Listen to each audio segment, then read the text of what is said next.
Woo! Finally live. All right, so now we're actually finally live on YouTube. For those of you that like to check out my arms in the podcast on YouTube, you can see them better that way. I'm gonna instead keep of my on arms Instagram. under the table because they're like little brown twigs, giant Who we got on here, man? Burmese Nobody albino won. pythons. Yeah, Nobody? Madison and Luke left. They left There us, you but go. we had a nice interaction. Baby's good and I fat. asked her how her Her baby babies were was. good and fat. That's I'm gonna look at wonderful. Luke since he left. That's wonderful. I'm not gonna check the YouTube. Okay, so now that we're live, let's go Yeah. ahead and get this thing started. What is this, episode 6? Episode 6. Of the So True Secret episode Podcast. 6. So we've done something a little bit different. We decided to take some time away from the whole political spectrum, or that being our main focus. But for those of you that know us, you know that we try to bring the joyous world of politics into everything that we do. So today we're actually going to be talking about manhood and masculinity. And so with us today we have a good friend of Nick and Josh's. His name is Owen Cooper, and he is a teacher at MTCS. Is that correct? That is correct. Awesome. Middle Tennessee. So we're going to now let Owen introduce himself and run off at the mouth for you a little bit and give you a little bio and stuff. And then we're going to jump right in. So Owen, you can take it away, bud. Excellent. Well, yeah, my name is Owen Cooper, and I am a teacher. I'm married for 6 wonderful years. We had our first child last November, which is pretty insane. Children are amazing. Yeah, she's crazy. Watching her grow is crazy. That I feel like that is the right now the source of my existence. Trying to figure out how to be a dad.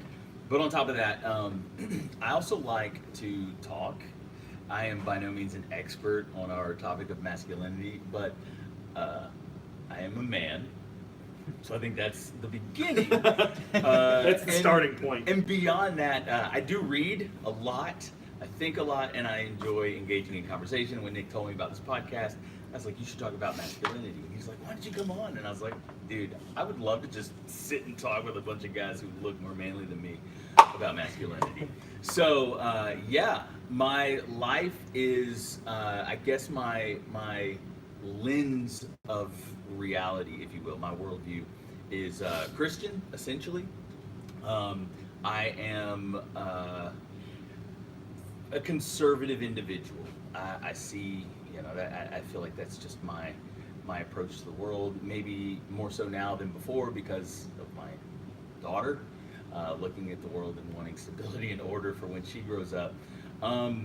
Yeah, I approach masculinity through those things and through, you know, various people who I think are wiser than me. I don't know. What else do you want to know about me? I'm from Bermuda, Bermuda. but I don't have an accent. Well, I wanted to ask you a question. Go right ahead. You know, I want to know what you thought of yourself as a man before you had your child, and now that you do have your child. What's what's a big difference between the two of Owen before and after? Owen before, while a little more focused because of marriage, still possessed a little bit of that Peter Pan. There's a question that people would ask me well on through my 20s. I'm 36 years old.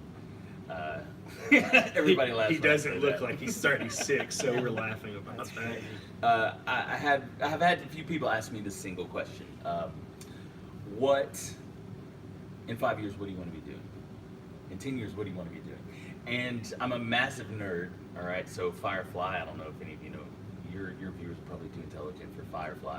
But a pilot, a particular pilot in that movie, he says, I am a leaf on the wind, right before he gets killed, surprisingly. Spoiler. But yeah, I felt that way. I felt like I loved adventure. I've traveled around the world. I'm a hiker. When I was younger, I used to like to get into a few scraps with people. But yeah, I didn't have direction. And when I got married, I woke up to the fact that I am now one with another person, and I need to be working with that individual. And then as we grew in our relationship over the 6 years, and then we finally had a baby, that has become more and more clear to me in my old age of 36 that, you know what, there is a purpose in life.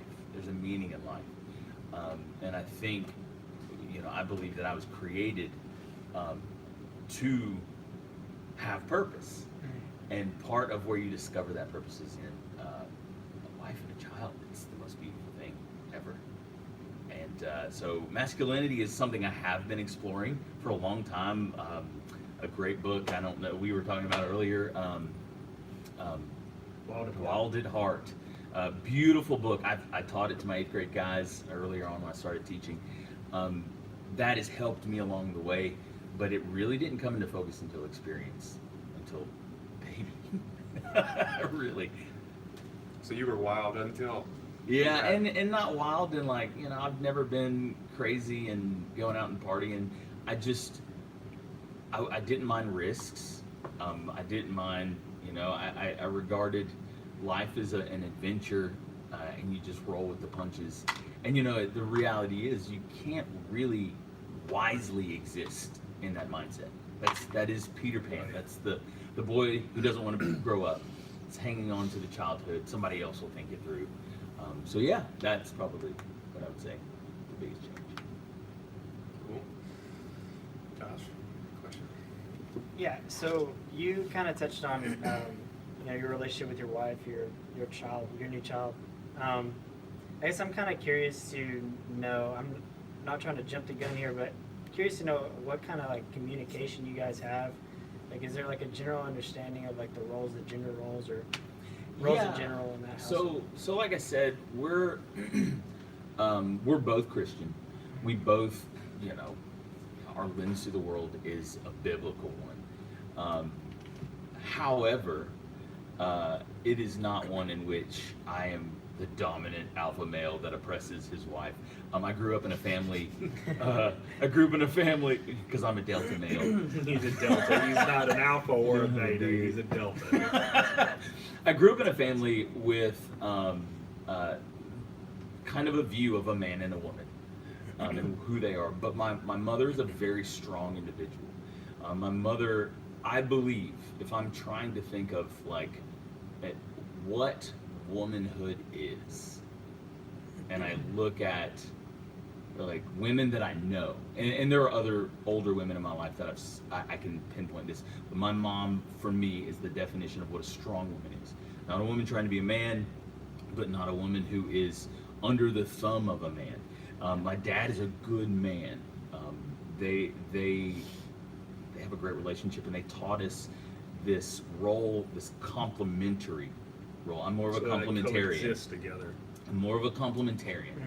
And so you have, even biologically, you have things that men are good at and things men think certain ways, and then you have things that women are better at and they think certain ways that are different. And so when the two come together, you have a very powerful force that was created to subdue the world and to make the world a place of order and to continue the human race, right? So that's my view. And so, our communications, I'm a teacher and my wife is a nurse, so she makes more money than me, and I don't believe that it's necessary for a man to make more money than a woman. But when we talk about how we raise our daughter and the way we engage with her, our worries are different, very different. I'm concerned with who she will become, and my wife is more concerned with her surviving to become who she will become, and those things are compatible, and not to say that that's exclusive, and that's a very general statement, but in our conversations of raising a child and who we are, how we think, my wife being a woman and me being a man, that's where our discussions come together. Okay. Yo, can you bring the mic a little closer? Yes. Right here? So, Good? Yeah, that's perfect. we good? Sorry about that. No, you're good. You're good, man. So that actually is, you mentioned at the beginning of that, you talk about how you called it the alpha male that's oppressing his wife, which I think that's kind of funny because really that is like the picture that's being painted right now. I don't necessarily agree with alpha and oppressor necessarily being the case, because naturally, it's more of a where are you coming from, like internally. Yeah. People kind of pick up on that socially, just naturally. We have some sort of deep-rooted DNA that allows us to see an alpha by the way that he presents himself. It's like an innate. Yeah, It's like an Yeah. innate exactly, thing exactly. with It's your like body. yeah, it's just kind of written in our biological code. And for me, you know, I'm a nerd at heart too. So like I love watching like National Geographic, like seeing that. I'm a big fan of Star how Wars. Joe. Yeah, I love watching the Joe Rogan podcast on YouTube too, and he Yes. talks a lot about chimps. He talks a lot about primates, and I think I look into it a little bit more myself as well because of that. But what's interesting is talking about like the alpha male, the alpha Yeah. male in like a pack, just between primates and the different sizes of primates even. What's interesting is that, you know, the larger primates, or like gorillas, for instance, are the largest. They're actually a lot more docile than smaller breeds like bonobo chimpanzees. Yeah. So it's really interesting how like the larger alphas aren't as aggressive. Yeah. And in terms of like the actual roles, I was watching National Geographic segment that was discussing the roles of the alpha, and the alpha only came in to interject between two of the, I guess, lesser males in the, I don't know if you call it a herd or what, but the two lesser males like in the community, Yeah. and he would only interject when he felt like he actually needed to, when it escalated to that point. So it wasn't like a forced aggression; it was only necessary aggression. And I'm a big nature show guy as well, and I was watching something and they were discussing how the alpha male is actually a very diplomatic role Yeah. within the troop. So you have alliances because if the alpha male is too tyrannical, Yeah. what you have is you eventually have some kind of revolt. Yeah. Or some of the other males in the troop pushing to overthrow him, so he'll go around and groom and take care of his buddies that kind of help Yeah. him run things. Exactly. If he doesn't do that, he's probably not going to last very Yeah, long. it's mutually beneficial for the whole. Yeah, I see the role, and you know that was off comment, but there is a caricature, right? Yeah. Like of the hyper.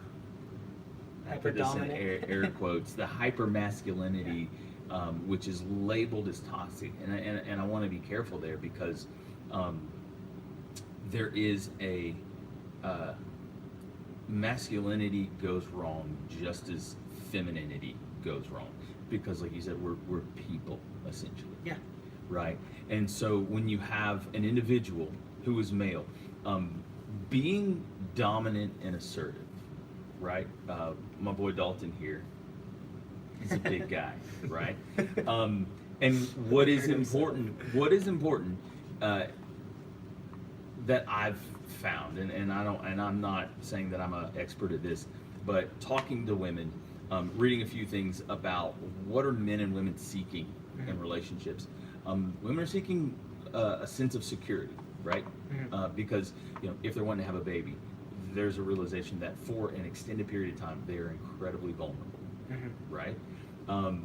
And so we live in a world where like it's mainly financial, Yeah. right? Yeah. But at the same time, there is a sense, like my wife wants to know that if some dude comes at us, like I'm not running off, Right. right? Right. And so perhaps there is even a an underlying psychological perspective of, okay, I see that guy, he's bigger than me, right? So my wife is shorter than me and smaller, so it makes me feel good because Right.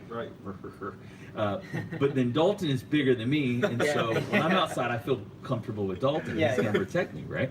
But there's this sense of implied security, even maybe on a fundamental, like biological level, that doesn't necessarily always need to manifest within our culture, but signs of Right. confidence, right? If Yeah. you're a guy who's like, I know there's like the emo crowd, and no offense to our emo listeners, Young Alex. young Alex. Alex over He here. just We'll described- introduce Alex. He's, Yeah. he's our in all young emo. black. He described our production But, team. you know- essentially. I'm sorry, man. So sorry. The ability to look someone in the eye, to be certain of what you say, to make a decisive decision with the information you have and say, we're going to go this way. Like that is a sign of somebody who has confidence and who will move forward, because the truth is, all the possible things that happen in the world, we can't know. There's so many dangers. And so, my wife wants me to be that. And if I'm not, Well, if you're not, biologically speaking, that's when people try to find another factor or another person, I guess you could say, to fill that role, and that in itself is almost biological too. Yeah. Yeah. And so it's funny how we try to put labels on masculinity as like a negative thing, but we don't understand, or a lot of people don't understand, that masculinity is something that's needed in society. Yeah. So it doesn't mean Just that like we have to always have male leaders, male presidents, anything like that, but it's the fact that masculinity is needed. Yeah. Just like femininity is needed Yeah. in our society. There's nothing, like, they can't function without each other. Yeah. Right? Exactly. And so they can't function without each other, and so we have to be able to understand that just because somebody might be hyper masculine, or just because somebody like myself, who was accused in the last podcast or two of being a misogynistic male, I might have been accused of that from what I believe is because I come across as a really hyper masculine male. Yeah. And so I'm automatically seen as a threat to somebody that might not be as masculine, or to people that are intimidated by that, because there's something about having hypermasculinity or being a openly masculine male that is kind of scary to some people, because they might lack those traits. Yeah. So can I ask a question though? Yeah. Yeah. We're tossing around hypermasculinity. I tossed out, alpha male, hypermasculine. Let's back up and let's just take a look at let's define our terms here. Like, what do we see masculinity as? What? Well, I mean, what do we see it as, or like what are the people that are accusing of us of this? Well, let's let's start at square one, right? Okay. What does it mean to be masculine? What is Let's look at it on the biological level, on the maybe even the psychological level, the cultural level. We can explore Well, that. I mean, if you're looking at it just from like a psychological level, when we can do biological too, but psychological, a lot of people would agree that leadership in itself is a masculine trait. Does that mean that women can't possess that trait? No, because women do have some masculine traits, right? So the first thing I would put out there is that leadership is a masculine trait.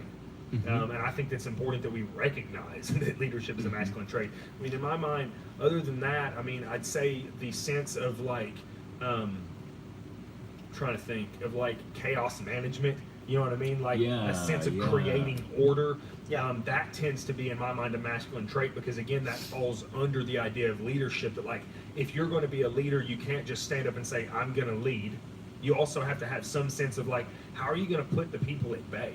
You know, if something does happen, how are you going to calm them down while you figure out how to solve the situation? So I think those are two really large masculine traits that oftentimes get used and even sometimes abused, therefore creating the false impersonation.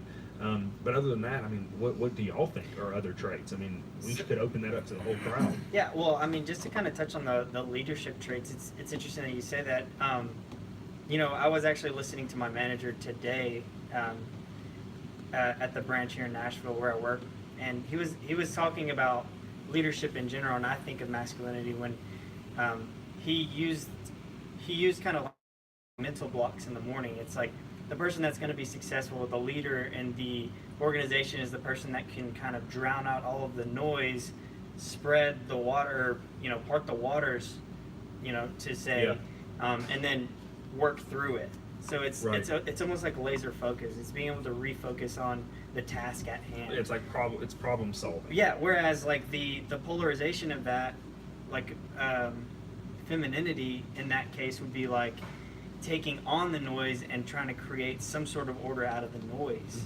So it's like that's why women, women are psychologically more adept to multitasking, which is Yes. actually why a lot of CEOs, executives actually look for women to be executive assistants, is because they're actually better at multitasking. You can't actually multitask, Yeah. however, Well, but they're they better at have the switching. ability. Yes, they have that. Exactly. They're Yeah, faster the at ability to switching switch back and back Exactly. forth. That's and what. forth. Yeah, but that's what I And- mean. They're embracing the noise and they switch from topic to topic. There you can is, truly Yeah, yeah. multitask. Well, yeah, That's the term in which It's a we're term using is now. the ability Yeah. to like actually function on one task and be able to switch to the next So where- and kind of not miss a beat and Yeah. like jump into that one. Well, I'm and just do covering that our and then bases come because right somebody back. be like, well, you know, you can't. Yeah, exactly. Because you Multitasking can't is not- really. that Yeah, would yeah, be- yeah. You can't really That- multitask. yeah. You can't No really one do to these actually things. If you break down the phrase, That would be huge. well, yeah. If you define the phrase dialectically, yes, there's Yeah. no such thing as This multitasking, ability to I was reading I started looking up some stuff and thinking about what to talk about, but I read an article discussing how the effects of testosterone. Yeah. Testosterone allows men to have a better spatial memory and better spatial awareness, but women tend to be better with I think it was verbal memory. So they're better at learning languages. That's why they don't forget the things that we say to them. That's why, guys. The truth is that's why she brings things up that happened years ago that she thought were long gone, because she doesn't forget what you Seared. said. It's seared in there. But again, The truth hurts. we It's the look at average. the average. We look at the average. We're talking in generalizations. Yeah. And like you said, let's say leadership is identified under the male archetype, right? Because I know women who are good leaders because they have a good head on their Yes. shoulders. Agreed. And I know men who are not fit to lead a sandcastle, right? Not because they're bad men, but because their focus is elsewhere. They're operating differently. But there's something essentially feminine and masculine. And if you look at, the definition of masculinity is simply, revealing male traits, that which is male within maleness of something. So from your basic crude genitalia down to the behavior and appearance that testosterone is actually manifesting Right. in its higher presence in you than in a female. Yeah. Right. So that's why we can typically look at somebody, if it's a girl with the same haircut as a guy, and be like, that's a guy. Yeah. And that's a girl. Typically, again, generals. Yeah, it's a generalizations, rule of but- thumb, essentially. Yeah, we can. It's important. Sorry, Alex. It's Our important. emo. Really Yeah, yeah. But He's no, got no, a mustache. I He he's a man. I would have to agree with you. I think it's really important to kind of differentiate, the fact that we're speaking in terms of like the law of averages or like the rule of thumb to follow. Oh, okay, I got you. Sorry about that for the Instagram folks. But yeah, so yeah, I think it's really important to kind of differentiate there. A lot of people want to kind of create an argument out of small windows or small little Yeah. sound bites without taking the full context of the conversation in. And that's actually why you get a lot of YouTubers that have large audiences. They'll get like a lot of like negative comments and stuff like that. It's one, people are operating on different paradigms, and two, they're looking for small sound bites to agree with their own paradigm because Yeah. they're listening under these presuppositions essentially. But kind of to get back to it, I think it's really important to kind of differentiate those two because, like we said earlier, women can have masculine traits, and we can see women in organizations lead. Can we phrase it? Can we have the agreement here that like masculinity on like a philosophical scale can be like traits you possess, but that doesn't mean you necessarily have to inherently produce Yeah. testosterone Exactly. in your body. So- So those are different things. So they're archetypal. Yes. So if Exactly. we're thinking So archetypal. like testosterone, for instance, if you are a male or you have masculine traits, Yeah. you yes you have those, but you also possess those in a psychological, at an emotional, and in a physical way. Yeah. right? So it's not just a testosterone thing. We also need to understand that, like, we're saying that you can have masculinity and not necessarily be a male. So that doesn't mean you're going to grow facial hair. That doesn't mean that you're going to be a male. It just kind of means that you possess a trait that is commonly associated with masculinity. Yeah. So they can be completely different things. One can be like a view of something, and one can be like a physical, Yeah. you know, Yeah. something you can see, feel, touch, something you can use the senses to realize it's there, right? Yeah, yeah. So we have to understand that too, because that's really important. Because I know sometimes, if, especially from a viewer perspective, they're going to think that we're sitting here talking about just males. Yeah. But what we're saying here is that, like, masculinity in itself can be a set of traits that any human being on this planet can possess. So you can argue that, you know, like you said about these CEOs, what was her name that ran for president? Carly Fiorina. Yeah. She possessed a lot of masculine traits. Look Yeah. at the way she could, like, capture a crowd. And you know what it is? A lot, like, well, I'm probably going to get bashed on this too. I think a masculine trait for a lot of people is to be able to talk to people with rhetoric and to talk to people with logic. Now, a lot of times with females, you see, especially younger females before they've matured, there's like this emotional appeal, right? So we've talked about that in the past. There's a lot of emotion used when they're trying to convince somebody of something. That in itself is more of a feminine trait, if you ask me. The ability to persuade somebody with logic or to convince somebody with rhetoric is more of a masculine trait. It shows dominance in the conversation. It's a dominant trait. And so people like Carly Fiorina could capture these crowds and capture these voters because she could possess enough masculinity or masculine traits that, think about it, she was even convincing men she was a wonderful leader. You see what I mean? So, like, there's something that we need to take into play with that also, especially because I know we're probably going to dive into, like, how is masculinity attacked in America? I assume we're going to jump into that. So, you know, Yeah, so we're that's actually going to something. get into that at some point, I hope. Yes. Yeah, that's something, just so, like, we've now defined it. Now we can kind of move forward after we've defined it and really get into the nitty gritty stuff, because once people understand what we mean by it, there shouldn't be any confusion that we're all a bunch of hyper masculine misogynistic males. No, Well, I it's- teach art, Yeah. and I like poetry. I write And poetry and I weightlift. I did cry in Legends of the Fall. For those of you who are Legends older of the than Fall? 23. Well, none of us. You know I it? cry when I watch Patriot I or cry when I Braveheart. Me You know? too. Braveheart's Have you my ever seen favorite Last of the movie. Mohicans? Yes. Do you cry when the girls jump off or pushed off the cliff? And Not single dude tear. I loses do the like fight? 18 tears. Oh, I mean, it's like I'm Two, crying the whole way. Like the song is they're like running up the mountain. Yeah. I'm already like tearing up and like, why? Yeah. He's gonna die at the top. He's gonna die. He's gonna die. But can I, let me tap into that vein right there. Is it masculine to cry? What, Oh, and tell me. what moves us, right? Yeah. So like my favorite movie since I was, I don't know. It's since Karate my- Kid, isn't it? It's Karate Kid, isn't it? Actually, I really love Karate Kid. Okay, growing there up. you go. But it was replaced by Braveheart, right? Okay, there you go. And these movies about men who are called to fight To serve. and to die. So the paradigm that is presented to, and this is kind of maybe a segue, a step over the line into the attacks on masculinity, Mhm. but the narrative that is woven, I think, in our culture today a lot of times is that there is the oppressive male, and for the thousands of years of existence, or tens of thousands, or however long men and women have been, in relationship. I don't know how long that would be, a long time ago. Men have been like, "You are my woman," and Yeah. just drag them off into a cave and have their way with them. And Right. They're pregnant and barefoot at the stone oven. But the truth is, The stone oven. They were creating pizza back then too. Don't the worry. truth is, and I do a lot of the cooking in our household as well. So I'm See? barefoot. So is that- I can't get pregnant though, so that's my wife. Oh my god! I'm so glad she doesn't have Instagram.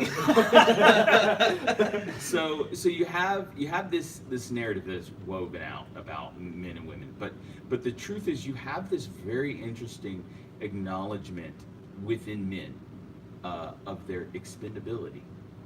Men kill each other. Men die more often than females. There are more women in the world than men. Risk because takers. It's high testosterone. we risk takers, and we kill each other. Yeah. Right. So you have good men and bad men going out and duking it out. But within a village, within a tribe, the idea was if someone comes for us, the men go. Typically, at face level, let's look at it at level 1. If you send an army of women out with spears against an army of men with spears, biology says denser bone mass and heavy, more muscle mass, the guys will probably win. However, that's just the first way of looking at it. Maybe the second tier of looking at it is this. I'm a man in a tribe, and I know that I have a wife and a child. Mm-hmm. And I know that my wife, if it's an infant and it's old school times, the wife is the source of that baby's food. And so I know that she is going to be better off caring for that child than I am. So I'm going to go with my fellow tribesmen and fight and possibly die. Ergo, making a conscious realization that I am expendable. And ever since the history of human conflict, that has been the rule of thumb. And yeah, you can look at examples. And they even say it subtly, like, and all the men gather their things and go to fight while the women stay home with the kids. Yeah. Like, it's obvious, we pointed out, like, it's a thing, like, we have automatically owned up to the innate factors that say, the woman is going to be the one to stay at home and take care of the kid because she could theoretically do it without me anyways. So yeah, therefore, like you're saying, the male becomes this expendable object. Yeah. Does he have to go? Not necessarily, but it's something about she wouldn't do it anyways, and how would he take care of this child? Therefore he goes. Yeah, he takes the responsibility of masculinity essentially. Yes. So it's like, I love the phrase, the man goes down while the woman and child walk free. That's a great example. Would be that y'all kept talking about tribes and fighting if another tribe was coming to attack their village. And then let's not lower the cost that is paid by these women who aren't sent to fight. Now I know in our modern military, women, I think was it 2016? Women have been allowed in combat roles, mm-hmm. but even before, women have been in non-combat roles, but finding themselves in combat. So you have, you're doing something and you end up in combat. So, but aside from that, you have this situation where I think I'm a big fan of classical history, the Greek and Roman times. I love that time period. You have this sense that the woman gives to the community from her body, and she is respected for that. She labors. She goes through a fight that no man will ever understand, and that is labor. I watched my daughter being born, and I was like, I don't know how that happened. She can do that. Shouldn't have happened. I have so much respect for women who have children, because that is a difficult and back in the day deadly endeavor, right? And so they bear these children, and they raise these children, and they pour their heart into these children. And if it's a male, they turn that male over to the defense of the state, and that male might die. Yeah. And so I love what is it, Saving Private Ryan? Yes. And it's actually the third son. Yeah, the letter that the general quotes from Abraham Lincoln, and I don't have it memorized, but he talks about laying so costly an offering on the altar of freedom. That's what she did. Mothers love their children with all of their heart, and there's nothing more dangerous than that which comes between a mother and her children. The empathy is a dangerous thing. It's what I like some of Peterson's stuff, and I'll quote him. Empathy is what gets you killed by the mother bear. The mother bear does not want you to touch her cup. Women, they will fight to the death for their children, and so to turn that over. So it's a mistake to see this as oppressor oppressed, or even the flip side. sacrificer and beneficiary of sacrifice. Right. Because when you live in a community who views it where everybody sees themselves as a part and as a responsibility for maintaining that community for their own future. There are those who sacrifice themselves bodily, but then there are those who sacrifice their hearts and their souls. And so there is this beautiful, again, complementarian connection, relationship between men and women.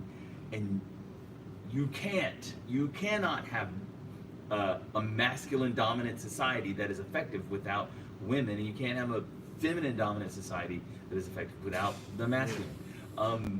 And so I don't like I hate seeing the attack, and then in turn I hate seeing the backlash. The backlash is tough too, Well, okay, but I understand it. So we should get into that. So Well, yeah. the next phase. Well, okay, Nicholas? just to kind of touch on something though, real quick. I mean, you talk about, obviously we're talking about one end of the spectrum here. We're talking about masculinity, but if you want to put it on a spectrum, masculinity and femininity, I think there's room for movement on that. I think leaders, they move on that scale or on that, I guess, that spectrum there. You know what I Right, mean? right. So like it just depends on the situation. They're always adapting, and so certain traits are used at certain times. Like feminine traits are used at certain times, just like masculine traits are used at certain Yeah. times. We good on the audio? Not now. What about No. Speak. Check. No. Check. Yeah. Okay. So, yeah. So I was talking about it's No, out. it's out. It's You out. guys talk. Yeah. This is, I see what you're saying. I would be so on the spectrum is a loaded phrase because of all of the politics that surround it. Again, This one's fine. Yeah, you both are fine. looking at the archetypal masculine and the archetypal feminine, I think that's a good way to. I think that's a good way to put it, because you have instances where a woman must step up and step into the archetypal masculine role. You have that, and they do it well. We're not talking about like the gender spectrum and the idea of this moving back and forth. I think when you're looking at that, we're looking at behavior, archetypal behavior. yeah. And that's, I think that's really important, because you have so many women now who are single mothers. That is not, it has never been, never will be, and I don't like read psychological literature. A child is better off having two parents, and understanding the masculine and the feminine as embodied in their mother Yeah. and father. And Well, I can't. Well, just Whenever to you're speak done. on that personally, like I know, like in my life, and not to get too heavy here, but my dad passed away right before I turned 16. So the male role in the household that I grew up in was kind of stripped. You know what I mean? It was a happy relationship with very strong like roles, very clear roles in the household between a man and a woman. Very different in their views, but it worked. It worked with raising kids. Now, but when the male was taken from my family, I'm left to learn a lot of these lessons on my own. It's been really hard. I had this conversation with someone the other day talking about dating in general. When you haven't learned from like a strong older male figure in your life, for me that has been a serious struggle. Yeah. Because I don't really know what that Well, looks you don't like know to what lead. it looks like, therefore you can't like play the picture. Yeah, you can't play the part if you've never actually been taught how to play the Yeah, part. so I'm left to experiment, which is a longer process when you don't have mentors to kind of speed up the process, speed up the learning curve there. And again, it's kind of like, we're separating factors here. Like, you can be a good parent and be a single father or a single mother. Yeah, But so like something that Owen and I talked about off air, and at the beginning was something that I had discussed with a professor, and that's the fact that, he asked how many kids in this class. It was a class of 10 to 12 people, and he said, how many of you were raised without a father? And like 6 of them raised their hands. So like 50% or more than 50% of the class did not have a father. They were raised by a single mother in their house. And see, of the ones that were male, you could see the struggles evident in their life. You know Yeah. what I mean? You could see the things that they didn't learn that they only really could have learned from a man. Like, your mom's not going to teach you how to shave your face, okay? Yeah. Your mom's not going to be able to explain to you why certain things happen to you in your life, and so therefore you're going to be left to figure them out yourself. And at the same time, something that Owen brought up that's a really good point is that, again, it doesn't mean that you're not a good parent, but if you're raised by a single mother and you're a girl, do you know what it's like for a female to be treated correctly by a male figure? You've never experienced that because your father's not there. So you don't get to actually see what it's like for a man and how a man should treat a woman. Yeah, so and there's a this- whole lot of factors that play into this, and that why masculinity is important to be brought up in any household. Yeah, I mean, back to that though. Like, I definitely felt that. Like, my mom. What's interesting about the situation though is my mom definitely stepped up in a very strong way. Like, she had to somehow learn how to play the father role, because there wasn't a father there, and she did everything that she could. She worked her butt off, but still, I couldn't learn those lessons like you were saying. There's just certain lessons that I have to get from a man. Mm-hmm. There's certain things that like I have to learn from a male figure, and that's So you have a question of, and I'm gonna. It's been a long time since I've read Wild at Heart. But I'm gonna touch a little bit on the idea of the question of what is your strength, and I don't mean that in a general sense like, oh, I'm good at this or I'm good at that, but what does it mean to have strength within you? And right, and so what you have coming from your mother, coming from my wife to my daughter, is strong empathy. It should be noted that being empathetic does not teach empathy. Being empathetic cannot teach a person to be empathetic, because what it does is it teaches you to be narcissistic. You need somebody to teach you to not receive all of the attention and empathy. However, you must have a level of empathy so that you feel loved and secured, and so there's a balance, right? And so from your mother, you learn that you are loved. Now, your father teaches you're loved as well. But your father It's a teaches different you way. a different way. I think that you have strength, Yeah. right? And that you have something that can overcome struggle. And I hate to put it like, I'm making these exclusive claims because women have that in them too. well, yeah, for women though it'd be to But there's a receive the different love from approach. their father, just like for men it's to receive the love from their Mhm. mother specifically. It's kind of like a Well, yeah, but there's something special about receiving the knowledge and the like passed down traits, as you could say, that you're unaware that you even have. So as Yeah. a female, there's something special about receiving this knowledge and these traits, and shown and told what these traits are and why they benefit you, and what you can use, or what you can use these for to benefit the people around you and people in society. There's something special about that. Like you don't know what it's like until it's shown to you. Yeah. And so there's something really important. And I come from a divorced home. Yeah. And so there's something really important about having both of those parents. Even in a divorced home, my father was still actively involved in my life, because both of my parents saw the importance in, if one of us is not in the life of our children, how could this be detrimental in the future? What will they not learn? How could this be detrimental? And so it was important for me to know like what it was like to have a father in my life. And it was actually really important when I was young and they went through a divorce to see how my father handled those things. Because see, now I handle my conflict differently. Now I handle my disagreements with women differently. I look at things through a different lens now, because I can look back and go, what did my dad tell me as in comparison to like what he did? And so it's completely different. Like when you look at it from that, like those are only things you can learn firsthand from your parents or from that figure.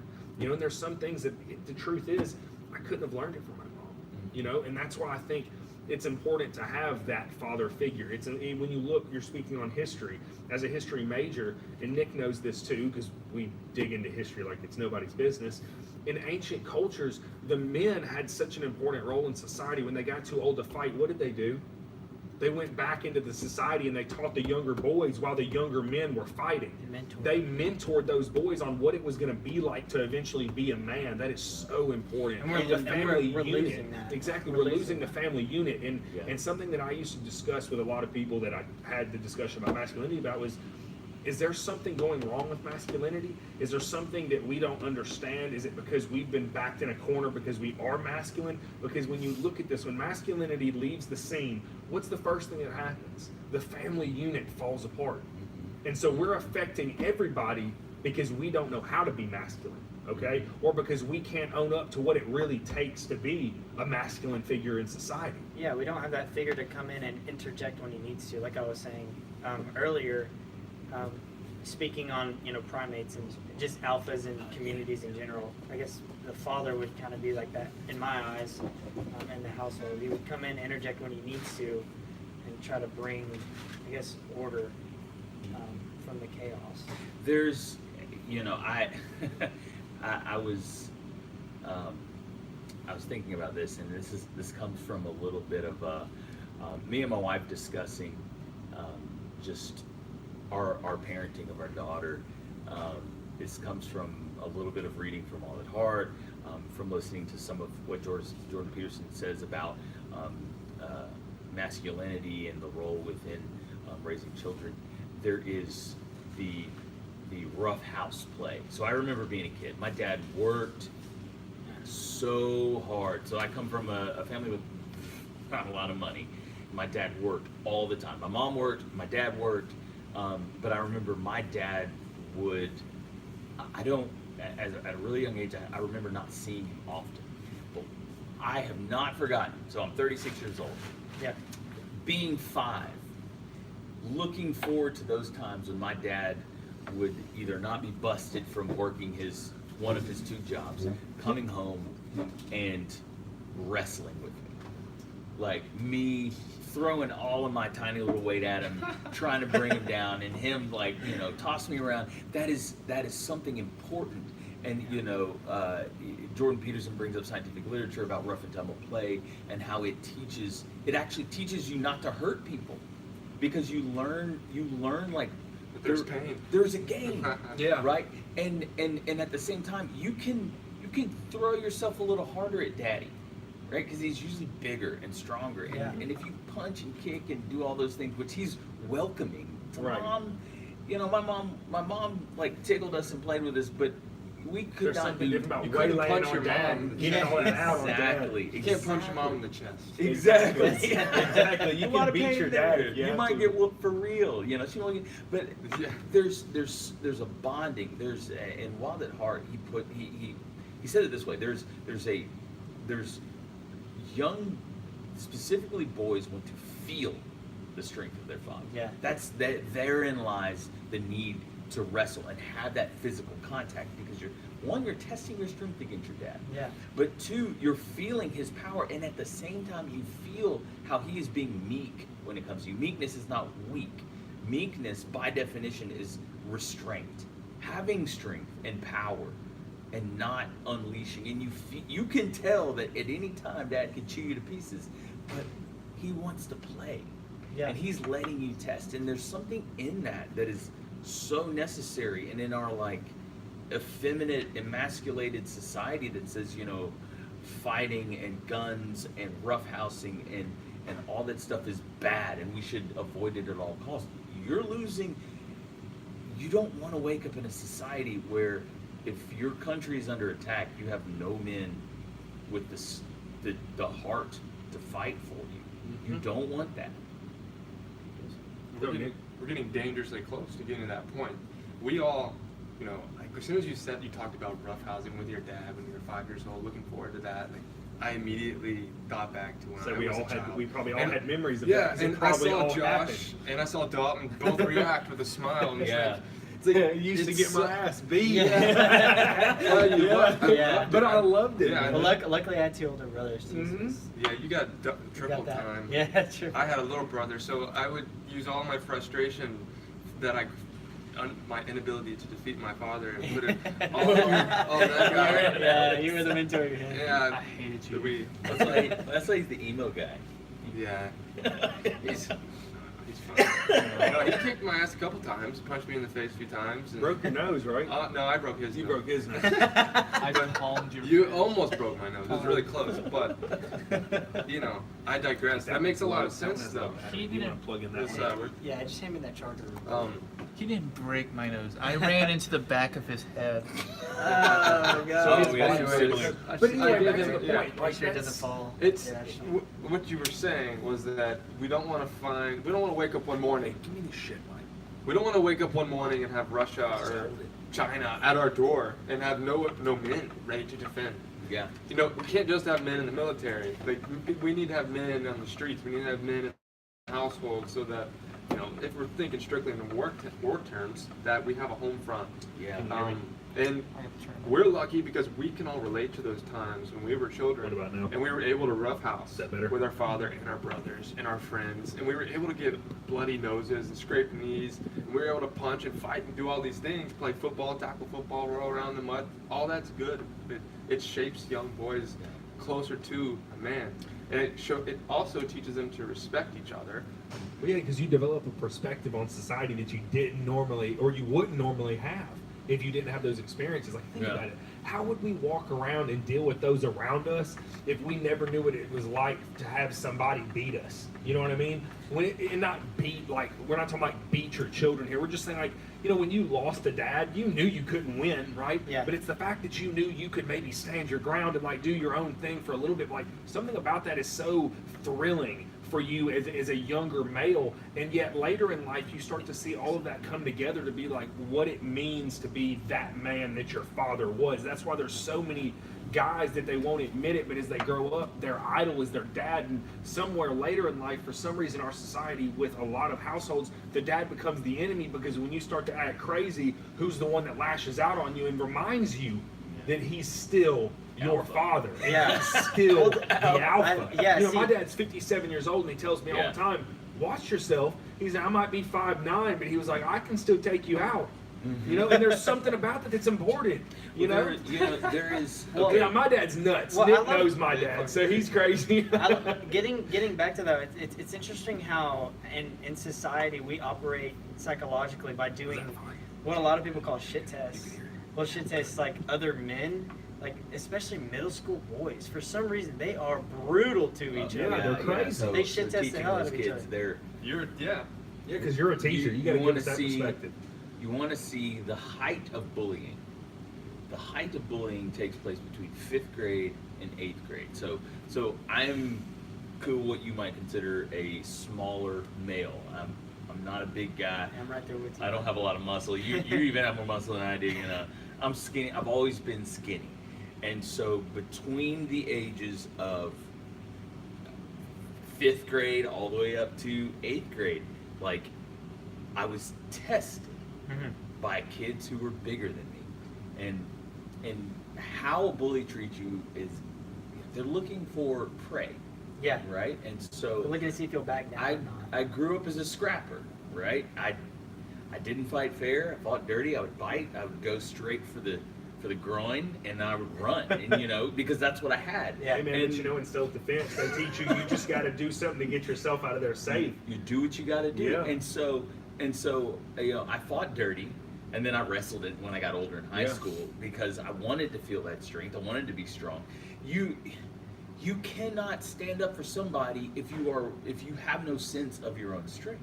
Yeah. And so, as a man who has a wife and a child, and God forbid, but you know, one day I may be called upon to act on protecting them. I got your Yeah. back. Thank you, Dalton. Yeah, if inside of you you are insecure, you feel that you have nothing to offer.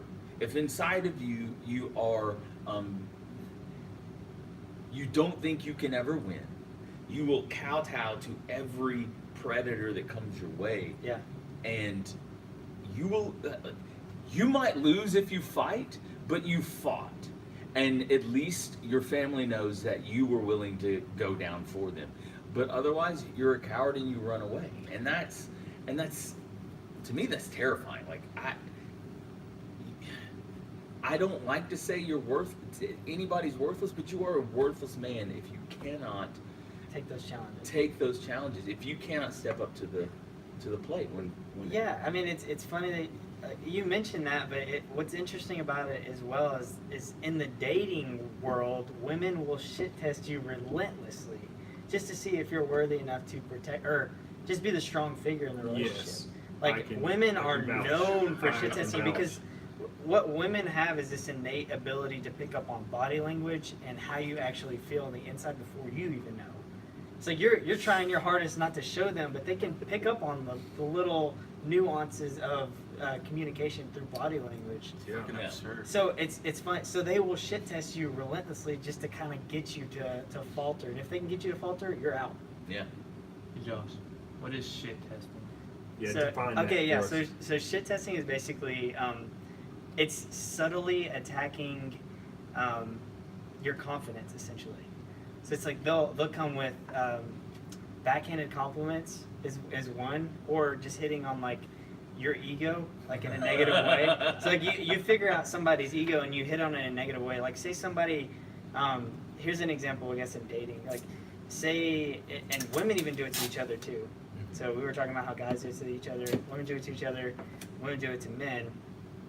Well, an example would be like say a woman is very proud of her style, right? And she's wearing certain clothes, and this other girl comes in and she goes, That looks good. "Wow, that looks good. Did you get that at American Eagle?" You know, it's And like that's insulting. it's a subtle insult. It's like I really like that. Is that American Eagle? But somebody that takes pride in their style and probably wears like $200 tops Like is Target. most likely Target not clothes. shopping at American Eagle, so she takes offense to it. Yeah. But all the while, the girl that said that knows damn well what she's doing. You to know, that person. I don't know if you guys have ever worked with a Is that bunch good? of guys. It should be. Is it popping up? But there is We'll a find out once we start talking. there is a bit of jockeying for you know, is this guy, you know, how would this guy react if we mess with him? And you know, I was in the Air Force. I mean, that's what you do, and so you'll have a bad day or you'll feel bad about something. Let's pause for about 10 seconds. We're gonna take about a 20-second break. Nice. Instagram goes out now. Oh yeah, it goes out in an hour and we have to just restart it. Oh, okay. Hey, now's a good time. Alex, is my mic good now? I tried to retape some of the areas. Is it working? Yeah, you're good. You're good. Okay. So if you just turn mine down to where I don't hear myself as much because I'm usually so loud. Yeah, I mean, I just keep you typically lower because you just project more. Okay. No, I'm just making sure that, you know, 'cause I Yeah. can hear So myself. far, as so hard. good. The mic is One, good. we are live and we are back. Yeah. 10 seconds later. Okay, So, I was thinking about something that I valued while we were having this conversation. I think it's another important point to bring up that as male figures in society and as what we hope is masculine figures in society, at least I hope we all are to some extent. It's Under the important- definition under the- of masculine being that somebody who is a leader, somebody Yes. has leadership qualities, willingly bears burdens. Right. You know. Okay. So are people that fit those definitions. I think it's also important to remember that masculinity isn't something that's just defined on how strong you are physically or how big you are physically or how intimidating you might be. Some of the most masculine people I've ever met might actually be small people like Owen, but it's something up here. Yeah, I mean, no offense, that's where the Owen. shit I'm is. just, Yeah, but it's like yeah. there's a whole lot to say about a male that's strong in his mind. And he is a problem solver, so therefore he never actually gets into those physical altercations. Could we make the argument that he's also possesses a masculine trait? Is problem solving a masculine trait? You know, because somebody that's smart enough to get themselves in and out of a situation is just as appealing. Like when you're looking at it from like a psychological perspective, women usually go after, from my perspective, two of the major traits. It's the guy that looks the role or the guy that behaves the role. So Owen said something to me when we came in, because I was telling him about how in the last few podcasts I've been told by not even fans, but I guess people that just disapprove of me and the way I think, that I'm a misogynistic male. And a lot of that, what it comes from, is the fact that I'm confident within myself. So I'm secure within myself as a masculine male, and so I'm not afraid to project that out towards everybody else. Yes, I might have a physical appearance because I'm larger in frame. I have a beard that's to die for, Yes. if you ask me. Me too. And so there's something about that seems masculine. So that's what you would consider the physical traits. But what a lot of people don't know about me is that I also have a strong mind. So I possess traits that I would also consider masculine, that are mental, that you would look at, and most people would look over them. You know what I mean? When was the last time that we considered someone that, like Jordan Peterson? Would you look at Jordan Peterson and go, "Oh, that's a masculine male" based on the way he looks? Not necessarily. He rocks the beard, bro. But when you hear this guy talk, He's bringing when you it hear the way that this guy persuades people and the way he thinks and the way that he projects himself, there's no doubt in your mind Jordan Peterson is a masculine male. So that's also another masculine trait, and that's also something that we don't need to like throw by the wayside. Is that it's important for these young men and the young men that you teach. It's also important for them to learn how to use what they've been given, how to possess knowledge, but also how to use their intellect to benefit them too. That's something that they need to understand, because that is what makes a good leader also. That's what makes somebody that can problem solve, somebody that can help people in situations, that throws themselves into the fire to prevent, whatever else might be going on back here. That's something else that I think is really important, and that I learned how to do that from my dad and my grandfather, because they talked to me about things that I couldn't even understand until I had to force myself to understand it. Right. And it was a test within itself. And you see that a lot in women. They go after the really smart guy because they know he's going to be successful, or they go after the guy that's this big husky Paul Bunyan looking figure. So you figure yourself. But yeah, I think that's also a masculine trait. Yeah. I would wanted you to maybe put some clarification into, like, we're talking about a boy's mind and a man's mind. How that Yeah. works. So from your experience as a teacher in middle school, not high school, right? Just Both. Both. Okay. Yeah. So middle school and high school, it's a perfect time. It's a period of a boy's life where he is making biological strides unwillingly. He's going through puberty. He's starting to become more of a masculine build. But those boys who are developing these muscles and even facial hair, they're clearly different from a man. Still boys. Just a voice. 10, 15 years down the road. Yeah. So I was wanting to know, what is it mentally that separates a boy from a man? I wonder if you could expound upon that. I mean, I guess scientifically, which I'm not an expert in, there's obviously brain development, right? So you have you got a ways to go still if you're in middle school or high school for your brain to appropriately develop. They've taken on masculine traits, physical masculine traits, but at the same time, they're still developing. And you have a range, right? You have kids that are super immature, and then you have some kids like one of my students. That first 8th grade class that I taught him. He was one of my guys, and his name's Elijah. You probably met him. Yeah. Like, that kid is oddly mature. He embodies, at the very least, the mentality of masculinity.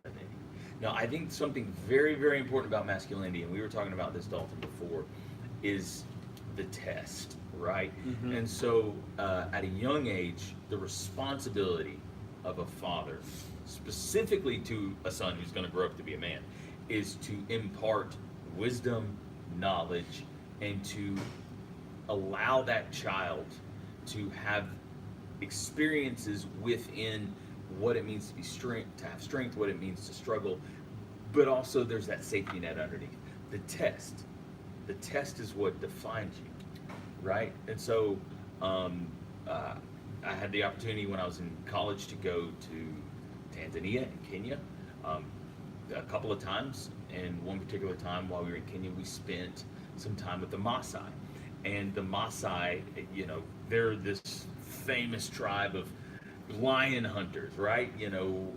Before lions were more endangered and they're now discouraged from hunting lions, but before then, they would prepare you, and then when you hit roughly middle school age, they would send you out, and you would go out into the wilderness, you and another boy with a spear and you were told to bring back the mane of a lion or don't come back at all.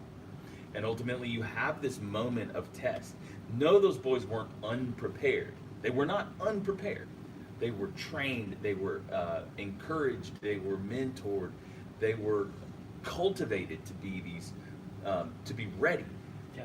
But the truth is, and you can say that's barbaric, that's you need men. And in a society that is desperately dependent upon the male's ability to defend the herds and the families from wild animals and other hostile tribes, you need something like that. Otherwise, you got a bunch of Right. weak So, men.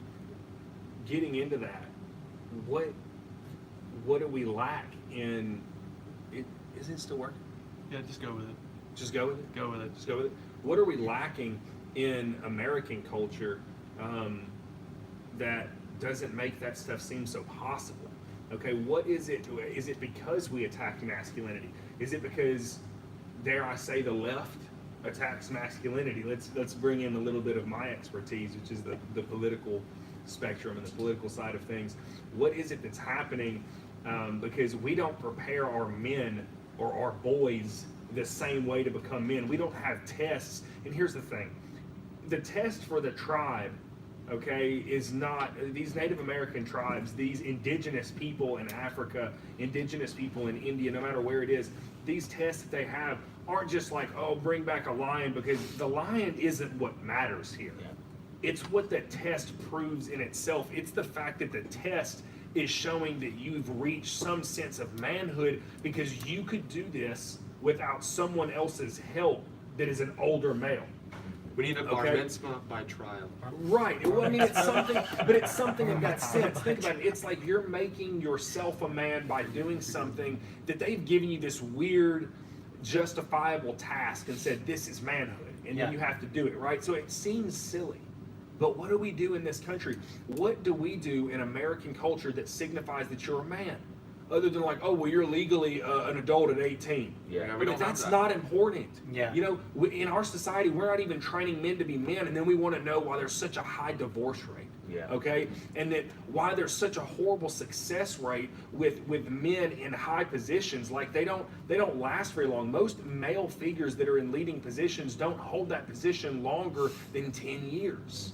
You know, and so yeah, 10 years seems like a long time, but like if we don't have people that are like Bill Gates and they're like Steve Jobs all the time, that are in a sense an alpha-like figure and are masculine, and they use their ability to lead and their ability to not only lead themselves but lead others. That's a good trait for men, is to be able to lead others. It's a good Or masculine school trait. performance is dropping. Exactly, like everything is dropping there. I mean, look how many men. I think there's actually a higher rate of women that graduate college and then go straight into the job force than men, because we're not even mature when we graduate. Yeah. You know, so what are we gonna do to prepare men? So I think we've come to a juncture within our culture where you have a blatant attack on the left, on masculinity from the left. But I don't put the fall of masculinity at the feet of those attacks. Masculinity has survived under many attacks. I mean, that is not the issue. It's under attack, I believe, Yeah. by certain groups, not by everybody.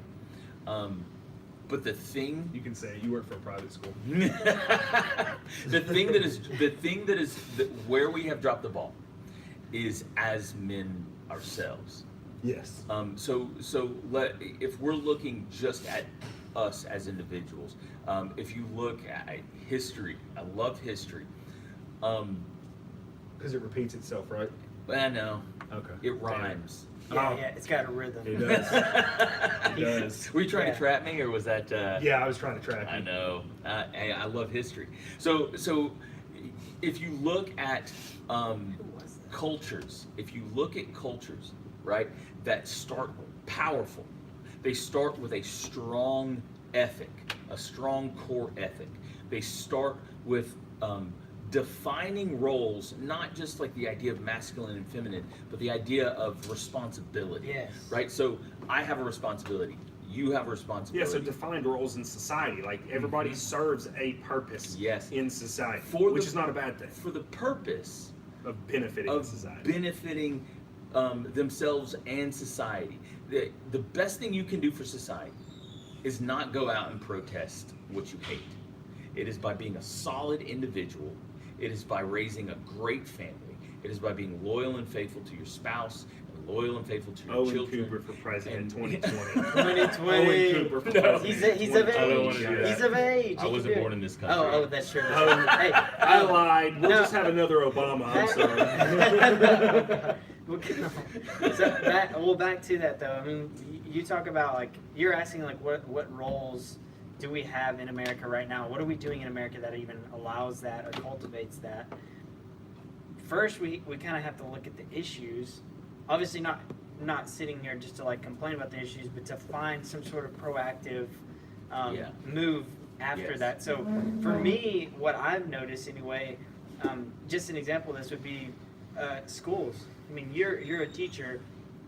The majority of teachers are females, right? I mean, there was a statistic out there that nearly 80% of all school teachers, Yeah, that's something that K we actually through talked about 12. just a few minutes ago. huh? Well, that's something we talked about like before this Before we started. went on air. Was it like there's a sense of, since there are so many female teachers, that there's something lacking in the Yeah, development so- of children in that environment. Yeah, so that's what I'm saying. So like over nearly 80% of the entire school system, K through 12, are females, and you've got to look at the careers that parents are having. Even both male and female figures of the household are getting jobs now. It's not just the male and then you've got the mother at home. But what's interesting about this is that the majority of our kids' time in America as a collective is spent with majority women. So how is it that we can teach men to be men in a society where the school system's set up like that and we've got so Here much we go. time? Can I interject just real quick? Can I interject before you? Yeah, you can. Interjection, You can. interjection. You can. I just want You to. can inject. I have the cure Yeah. to balance the scales of men and women. What is and it? teachers as Chemical, teachers. chemical No, castration. no, here it is. Chemical castration. There it is. Sorry, I'm a little out there, y'all.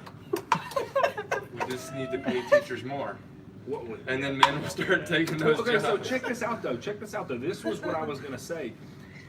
If you really, again, let's go back to history here. Back when our parents were in school, it was almost an even split of male and females. But check this out. When you went to the higher level education, Oh, man. what were your professors? They were all men. Okay, so there was an important role in the education system for a male to take. Why was that? See, nowadays we look at teachers, and correct me if I'm wrong, Owen, since you're a teacher, but teachers have Our become teachers, this. I matter less. No, you don't. You always matter. Okay, but here's the thing. Teachers, in a sense, we like to look at them and consider them nurturing figures. So therefore, we commonly associate that as a what Feminine. trait? A feminine trait. Yeah. So here's my issue with that, and here's my debate with that. I think that males can also be nurturing figures, but what I think we've got wrong here is teaching and education is not necessarily a nurturing trait. Okay? Because here's what education really should be. It should be guidance. Leaders Education creating should leaders. be guidance, showing you what it's like to be something because you have also been something. Why is it that when we look at these professors, they just weren't, and you still see this to some degree at the college level, your professors aren't just people that went and got their PhD. Like they had some sort of like residency. They had some sort of work-like environment where they had to become a leader in their field, whether it was through writing publications, whether it was through them teaching lower level classes, right? So you have like your science teachers that teach the low level labs. But what that is it's setting themselves up to know what it's like to deal with the actual class because they're supposed to lead that class, right? So in some sense, educators and the idea of education has been turned to a feminine, nurturing, more base, when it used to be more of setting you on the right path. It was guidance and teaching you to be a leader from a former thinking in leader. truth. Exactly. Yeah. So I mean, that's something that we should really think about because like Owen is a rare figure in education. Not only is he teaching at a private school, but at the same time, I guarantee you your staff is still mostly female. You know, is it, what do you think it is? Is it 80-20? 60-40. Probably close So, to 60. but even if it's 60-40 though, like that's a good thing. But think about it like this: let's look at a normal public school. Yeah. If you're We're a not, lot smaller. if Yeah, you're looking see, at a public a school, private school, I the would male think that- teachers are all like the football coaches and the baseball coaches and the wrestling coaches and stuff like that. They're not actually, and I mean no offense to them, they're not actually. You know, they're not actually your teacher. They're your geography teacher, right? But they're more focused on their athletes. Okay, and you can correct me if I'm wrong. I'm sure I'm Gym going to get a teachers. lot of hate about that, okay? But we don't have high school teachers that are males that are teaching you English and philosophy and in art. Who are not? Okay, My dad's That- an art teacher. Your dad is an art teacher. Okay. You're Your dad's an 100% art correct. teacher? Yeah, he is at Blackman High School. I love Mr. Carter, man. Love to talk to Mr. Carter. He's about the only one. Yeah, Hey, he is, but he's there's- one of. We need to There's have him on the the other show. one. There's is a people said he's female. not coming on until after he retires because he's not a private school teacher. Yeah, he is. Be careful. He's in the public He'll school get system. ousted. So this is the question of why are we as men failing? Maybe that, like in some sense, failing our society. This is where I would put it. And it's basically with a question. When was the last time you sat down and honestly took a look at who you really are and what your goals really were? So you guys are truth seekers. I love that. That is my life mantra. I love seeking knowledge and truth. We are caught up with, I think, an illusion of masculinity. So like you were saying, masculine individuals, men are not just huge and bearded. Exactly. It's not just an appearance, and perhaps there's a false portrayal in media. Perhaps there's a definitely. Okay, I'm yeah, just double yeah. checking. Just double checking. I'm not going to play that. Falling into the baby boomer era where you had so many dads who were successful, but they were never there. Yeah. Right. So, even in those households where kids had dads who were still married to their mothers, they just disappeared because they were caught up in they sought their work, and so there's this dangerous lie Yeah. in what makes you a man, and I would say, in some light, it is pursuing that career and making Yeah. all this money In America, and especially. yeah, Right, but that's again that It goes is back to the American. American culture thing. Like Yeah. that's our thing. It's like, oh, I'm going to set up my son to be the most successful running back, and that's what he does. But are we teaching him anything? Are He we doesn't know you. Exactly, Yeah. because he doesn't know you. when you're a father and you become more of a fan, and this is my perspective, and I'm not a father, but this is the way I look at things. If you're a father and you become more of a fan of your child and more of a like pet talk kind of person for your child, I'm not saying you're a bad parent, okay? But I'm saying that if that's all you're doing for that child, especially as a male child, you're not showing him a lot. You're You know what I saying- mean? If you're not physically going out there when he's like, man, Dad, I want to know why do I need to throw the ball like this? Okay? Why do I need to go in society and do these things? Dad, why do you write things in your checkbook after you pay for them? Well, You know what I'm saying? Like, why do you do these things? Like, what happened to the inquisitive nature? Fathers don't do that anymore. They don't show their children these things anymore. Like, I have this guy that comes into the store that I work at, and he always brings his son with him everywhere he goes. So he's a vet. Well, he's actually not a vet. He's still active. He re-enlisted. And so he just went to Poland, and he was there for, I don't know, 6 or 8 months or something crazy like that. And so he'd call me and he'd FaceTime me or whatever. And his wife would come in with his son, and we'd do pictures in the store with his son because he's a close friend of mine. And I'd send him his dip and his cigarettes and all that kind of stuff because it's so expensive there. But the one thing that he always told his son before he got off the phone or asked his son, and in a serious manner, was, are you listening to your mom? yeah. Are you listening to your mom? Are you behaving? How's school going? Are you listening to your teachers? You know what I mean? So like, not only did he just go like, oh my God, I miss you so much because you're my son. he was setting him in line even miles and miles away. Yeah. He was like, you better be listening. He was with him. Exactly. He was in the Because trenches that with him. physical presence might have not been there, but damn right if he wasn't still his father. Yeah, you know what I yeah. mean? And so there's a difference, and here's the thing. Yeah. We see this a lot in certain cultures. There's people, and I hate the term, but I'm going to use it. People are like, oh, that's just my baby daddy. I hate Okay. I have no respect for that. that. No. Because that's not just your baby daddy, okay? Go snatch his ass up, and you tell him he's the father of the child. Yeah. And he There's has no a ownership. role to play. Because when you're just the daddy, there's no role in that anymore, okay? The granddad needs to chill. He doesn't need to raise another child. He's already Yeah. done that before, okay? So what we Yeah. need to focus on here is what can we do to get active men back into the home to where to know what it takes to be a father. That's what we're lacking. We have too many people that grow up in homes without a father. The Yeah. fans. And, like you were and they're saying. fans. They're just your fan because it's like, okay, it's a single mother home kind of thing, okay? Yeah. And she's raising a child, but dad always shows up on Friday night for the football game. Yeah, But that's- where's Yeah. dad when Well, you that's- got into a fight and you needed to hear a life Yeah. lesson? Well, Where's yeah. dad when you needed to have your ass busted because you don't know how to listen? Yeah. You see what I mean? That lacks, and that's so bad.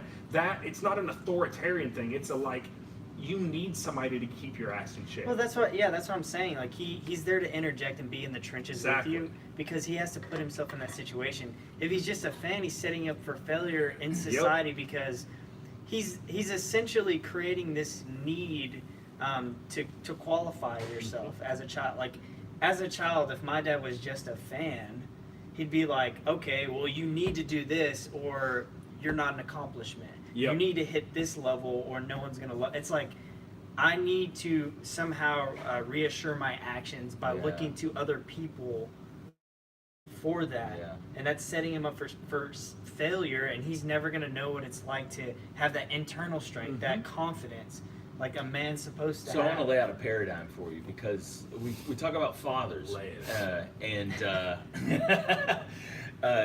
you have within a stable society as its basic unit, Yeah.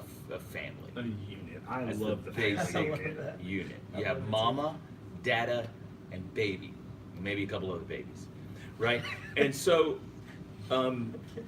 within that paradigm, you have stability because what's supposed to happen, ideally, is that mom and dad teach cultural and social ethics to their children. Their children are educated at school. They're not raised at school. Right. You're They're- raised at home. They're educated at school, God. and they're You know, raised I at hate home. that. Schools raise children though. I know, and Majority so of the time, then those children are equipped to enter into society, right? So here we go. And I don't want to get into too much detail, but I know I have close people who are close in my life who are living out this broken paradigm, right? And so it fails in sexual promiscuity and perpetuation of fatherless children. So if you look in the black population in this I'm not country, the one saying this. yes, I'd be attacked yet again. I didn't want you to because I knew You I knew can it was take coming, didn't you? You could feel me hinting on it. My skin It is was coming. brown, and we talked about this before, and I brought this Well, up. yeah. My skin is My brown. skin is brown. I was Well, looking at your well, I mean, in all 75%. seriousness, like, the reason I didn't want to bring this up, I talked to Owen about this off air beforehand. I took a whole bunch of classes with Dr. Bakari at MTSU, who teaches a bunch of the African American Studies classes. He teaches three different manhood classes. And I took all of them. I was the only white student in the class. And in two of the three manhood classes that I took with him, I was the only actual male in the class. I was also the only male that had an active father in my life. Okay, so see, like, I don't want to bring these things up because a lot of people think the only reason I took these classes was so I could, somehow use it to my advantage or something, or, I guess throw in the face of others that I had something others didn't have because I got accused of that. So it's important that we talk about I'm this. sorry, I get tired of people telling me that systematic oppression and poverty is the reason why black people as a whole Turn this up. are not rising above in their communities. And then I was having this discussion with somebody, and I said 75% of black boys were just, let's just talk about boys, but children in general, black boys, no father. So you tell me, what's the problem? Whenever there's a statistic that is that alarming, most people don't ignore it. They jump right on it. They jump on it and they say, okay, we need to address this situation. But the problem is it goes against the narrative that particular people have woven. What particular? People of the left persuasion. Thank you. He wants to hear it. Thank you. I want to hear it, dude. He's gotta We're yeah, the he's Truth gotta make Seekers it podcast, Well, yeah. and we're not trying yeah. to be confrontational Yeah, here, yeah. but it's like it's important that we explain to everybody that, especially with someone like Owen who is this knowledgeable about these things, that there is a narrative that is being portrayed, and it is Yeah. so bad that this narrative is now becoming ingrained and innate in our culture and Yeah. in a culture of a specific group of people that suffer the most because it of And the structure that works It is prohibits. losing its strength. It prohibits the solution.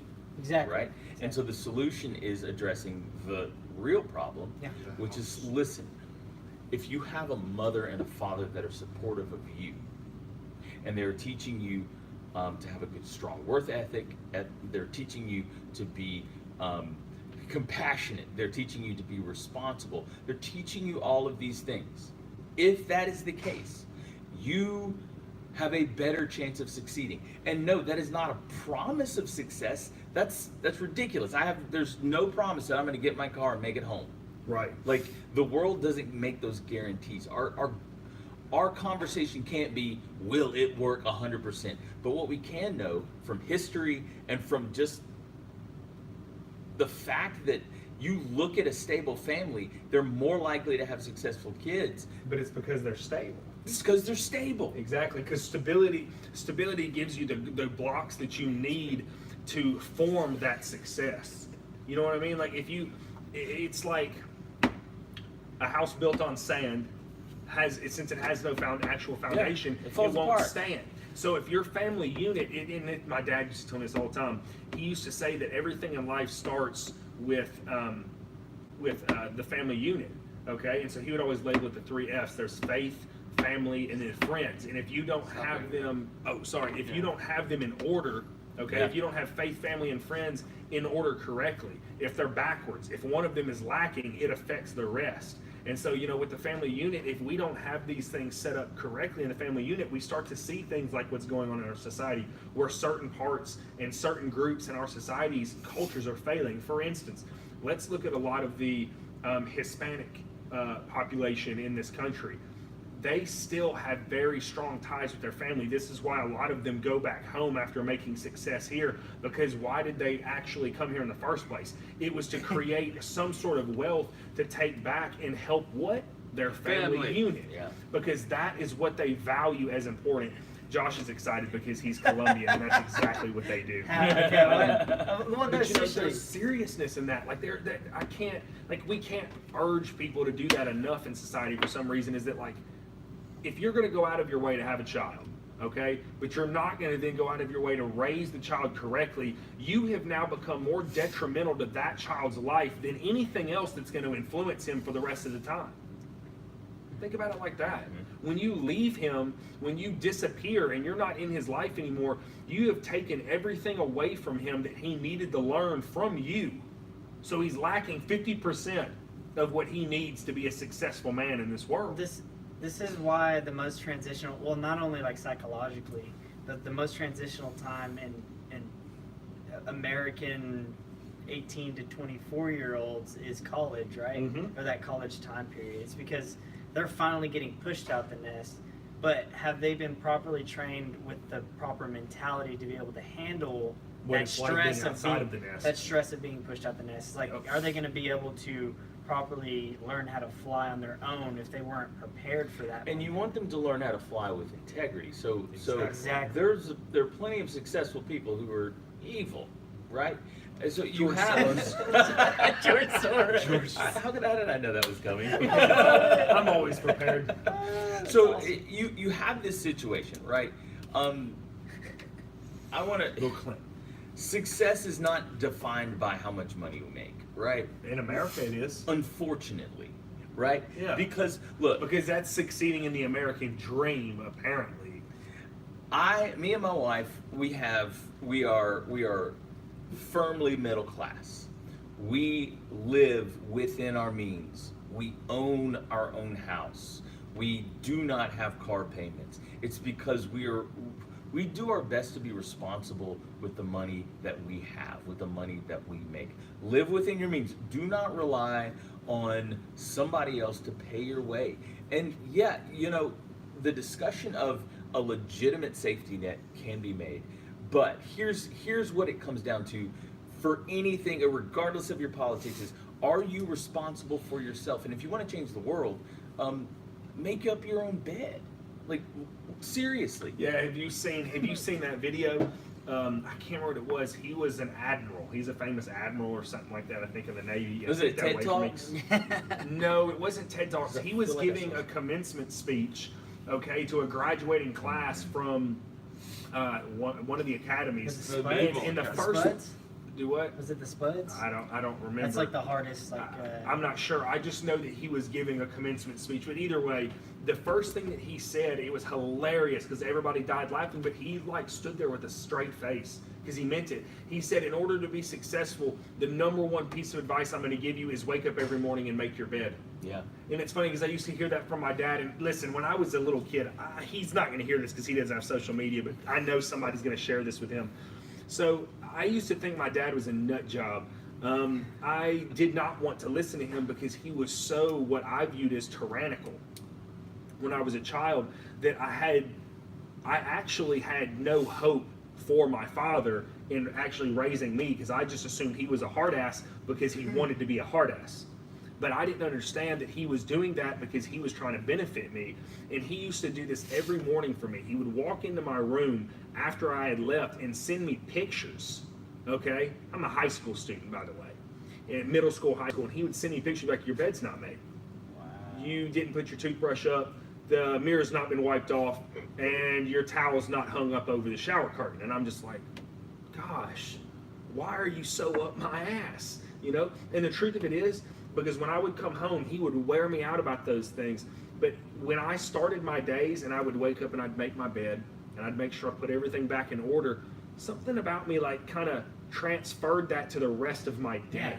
You know what I mean? Starting with a I win. started off doing something correctly, and so I ended the day doing something correctly. And that's what this admiral was saying, is he was like, wake up and make your bed, because at least at the end of the day, if you didn't succeed at anything else, At least you woke up and made your damn bed. When you get in it, it's And nice. it feels nice. And so that, I think it's silly, but I look at it now, and my dad was so right on so many things, and I still won't admit this to his face. That's why I'm doing it on the podcast.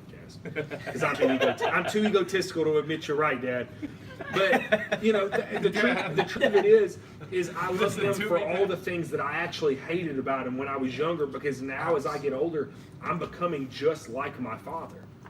I wake up and I want to make my bed. I literally go home and look forward to doing laundry, because that's something that I thoroughly enjoy now. I don't know why that is. It's responsibility. Because it's responsibility. You feel good. And dude, let me tell you, when I go home and I meal prep for the week, okay, because I power Feels lift, good. for anybody that doesn't know this. I go home and I meal prep on Friday and Saturday night, okay? And what else do? I do laundry. And so Samantha, my girlfriend, she comes home and she's just like, oh my gosh, you haven't done anything all week. I'm like, I know, but I'm doing it now, because I'm so excited that I'm actually doing something responsible in the moment. You know what I mean? There's something about being responsible that feels good. And, and I don't think enough males do that in society. Bringing that back to our conversation, like a lot of males that I know, they don't do their own laundry. Yeah. They don't make their own food. They couldn't survive on their own without their mother. They still are living off ramen noodles, okay? And so, there's something about like having that single father that I lived with for so long that showed me all these great things that I needed to know that I thought was so stupid. And now, you know what? I'm the best when it comes to making beans and cornbread, and I make my bed every morning. You know what I mean? And I know what kind of liquor I like the best now, because I get to taste them all with the old man. Yeah. So there's something about that that's so important that isn't valued by some people and isn't Yeah. experienced by Yeah. some people. Yeah. And so I'm lucky to have that, and others aren't. But Yeah. still, we've got to give a good shout out to our dads. We always talk about our moms, but we never talk about our dads. Yeah. So there's something about that we got to start focusing on in society, because that's what it starts with, is when are we going to own up to the fact that there is a serious cultural issue like what you talked about, Owen? There's a cultural problem. And when are we going to start addressing that? So, Owen's doing it on a smaller level with school, and he's hoping to probably influence these students later on in life. And there's other people out there that are trying also, So I think it's really important that we continue that. You got something? No. Well, okay, so yeah, and I love that too. I love how really we have to kind of get back to the awareness of it, right? And that's why we're doing this right now. There's so many different narratives, or there's so much just pushback on these narratives, and it just turns into kind of like this argument that we don't even know what the argument is. Right, we've lost track of it. Yeah, it's like we're not even really keeping, proper score, if you will, or we've gotten to the point where it's just keeping score, not actually understanding what the actual issue is. Mm-hmm. You know what I mean? Well, I know, there's keeping score and winning in the cultural war or the political battle, and then we go home and we're dirtbags. We're all on the same team at the So end of the day. no, this is the thing that I'm trying to get at. Okay. Who are you? You sit down, you look in the mirror, and you say, "Am I a dirtbag male who's only concerned with himself? Because I'm a damn beta. Am I? Do I have strength? Do I feel that I have something to offer? Do I feel like I am kind and courteous? Like the art of being a gentleman." I don't possess that. I'm Right. sorry. Well, here's something I'm really joking, important. I'm joking. Yeah. I'm as debonair as it comes. Debonair and dashing. Yes. I don't think Beard I've man. ever heard that word before. Okay, but it came out of my mouth. What I'm is highly debonair? intellectual. So you have this rejection of the gentleman, right? In the early 2000s Yeah. with the neo-feminists or whatever you Oh, want to call them. Don't hold that door for me. The ones that wore the things on their hold head. that door. Are they the ones that wore those hats on their head? the pink hats? The famous pink hats? I'm Oh, sorry. Drown it out. No. Drown it out. I'm The sorry. pussy hats. Yeah. Hats. I was taught that you're courteous and that you're kind. And listen, if my masculinity is so weak that a woman or another man or whatever, if I can't take an insult, because being a very strong believer, a very strong Christian, and we've had a lot of discussions about my faith. I wanted to look at in my own investigation of masculinity, the Sermon on the Mount, Matthew chapter 5. We know them as the Beatitudes. Blessed are the ... And what's overlooked so often, and I really despise the buddy Jesus kind of persona. It's false. Any like intelligent scholar worth his salt knows that's not true, and anybody who has ever read the Bible in their life knows that's not true either. Jesus was very confrontational, and so when he comes out with "Blessed are the meek, blessed are the poor in spirit, blessed are the peacemakers," like that is not the sign of a weak human being. That is the sign of a being a person who does what has to be done, who does what's right. There's a man who he passed away. He's probably one of the men I admire the most. His name's Tom Beatty. He's an older guy, passed away about 2 years ago. He, in my mind, personified what masculinity should be, amongst other men. And one of the things everybody knew him for was if he was dropped down in the middle of a field, no idea what to do, he would ask himself one question. It was the question he always asked himself, and if approached, what do? He would say, well, what's the right thing to do? What is the right thing to do? What is true and good and righteous? Blessed are those who hunger and thirst for righteousness. Like, what is your desire? Blessed are those who are persecuted. Like, when you are persecuted, you bear up under all of the crap that the world throws at you, and you still pursue what is right and what is true. And you know what?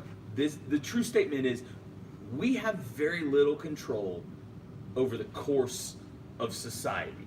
Like, we fight for what is right. We stand up. We make our voice known.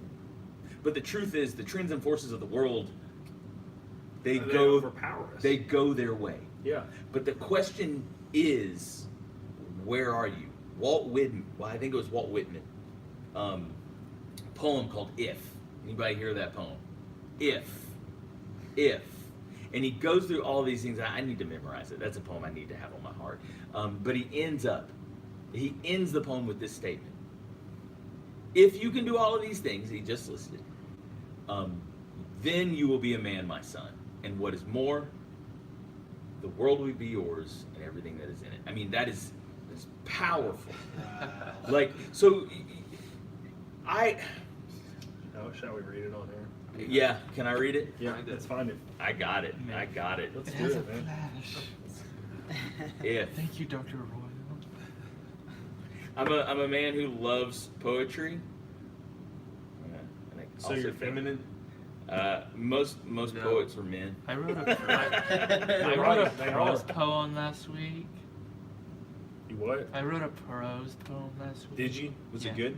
Yeah. Better have been. Rudyard Kipling, forgive me. Your voice, Forgive me. man. I feel like that was a travesty. Rudyard Kipling also wrote The Jungle Book, not Walt Disney. Okay. So was it Walt Whitman? It's hilarious. No, it's not Walt Whitman. But Walt Whitman wrote Kipling Leaves of Kipling's Grass. just as good. Kipling is one of my favorites. If you can keep your head when all about you are losing theirs and blaming it on you, if you can trust yourself when all men doubt you but make allowance for their doubting too, if you can wait and not be tired by waiting, or being lied about, don't deal in lies, or being hated, don't give way to hating, and yet don't look too good nor talk too wise. If you can dream and not make dreams your master, if you can think and not make thoughts your aim, if you can meet with triumph and disaster and treat those two impostors just the same, if you can bear to hear the truth you've spoken twisted by knaves to make a trap for fools, or watch the things you've gave your life to broken and stoop and build them up with worn out tools, if you can make one heap of all your winnings and risk it on one turn of pitch and toss and lose and start again at your beginnings and never breathe one word about your loss, if you can force your heart and nerve and sinew to serve your turn long after they are gone, and so hold on when there is nothing in you except the will which says to them, hold on. If you can talk with crowds and keep your virtue, or walk with kings, not lose the common touch, if neither foes nor loving friends can hurt you, if all men count with you, but none too much, if you can fill the unforgiving minute with 60 seconds worth of distant run, yours is the earth and everything that is in it, and which is more, you'll be a man, my son. That is Rudyard Kipling. I got goosebumps. That poem has been a part of my youth. Nick has tears, everybody. Nick has tears. I discovered it my senior year of high school, and no, I have not lived up to it. He has tears, He man. really He got really it. is Really crying. crying. We got He's Nick in his moved. feels. He's moved because those are words of power We got and Nick in his passion. feels. Those are, dude. Gosh, that is crazy. You don't find things like that in pop culture anymore. No, you don't. And the importance of that, like, I'm sitting there thinking, like, that should be on my wall. Yes. Like, that should be something that's, like, on someone's wall to where you can read it. Like, can you imagine in a class that you're teaching manhood, you had to make them read that every Memorize time before they walked out? Like, let's go, like, Dead Poet Society here and have them Oh, memorize Captain, my this. Captain. Like, you have to recite this to me. You know, like, Yes. this is important because there's so much in there to where, of course, it's a poem. So there's a whole lot of, like, metaphors and similes and things like that, and there's a lot of comparisons that at face value they seem like they're not what they really are, you know, but the deep idea here behind this is that if you can do those things as a man, you're not going to have those struggles. You're going to be able to move past these things. But you know, the scary part is I bet if we read that to certain people in this society, they would be so appalled by that. Well, I Yeah. will go on to mention that a lot of people hate Rudyard Kipling. Of course they do. Because he is. I just already figured He's a that. freaking misogynist. That's why. Yeah. Well, they believe he was racist, but Okay, who isn't racist these days? I am. Well, I I'm mean, just like, kidding. they I'm accuse not. all of us of being racist. That's it. Yeah, I was about to say. I am be probably the careful. only one on this show that This anybody is will call why me you racist. get it. No, it's okay. I'm fine with being attacked. At this point, No, it's totally okay because No, I it's know I fine. am Like, what I everyone- am. Don't let You me have talk. to. Do what? I Yeah, said- don't get me rolling because I'm never gonna stop. I'll fight. We I'll we fight don't for have this. the time for this. So the thing I think that is important, and this is it's summed up in the poem. It is aimed at the self. It is aimed at the self. The question is, are you a man? And the second question is, do you know what that means? Yeah. Because I know that I am deeply flawed. I'm deeply flawed. And if we're honest with ourselves, we all know what those flaws are as men. We all know. A man does not run away from those flaws. A man looks at those flaws and every day does one thing to try to be better. What is our purpose? Is it to change the world? I do believe so, but I think the answer to how we actually do that lies in how we live. Like how do you live? Are you a liar? Are you a cheat? Are you a brute? Are you cruel? Are you uncaring? All of those things are elements which are easily come out. Especially, I'm highly argumentative and I love a good debate. So are Nick and I. And so the thing that is a danger for me is to come out uncaring, unsympathetic to someone my girlfriend's else. listening right now because this is what she tells me. My wife too.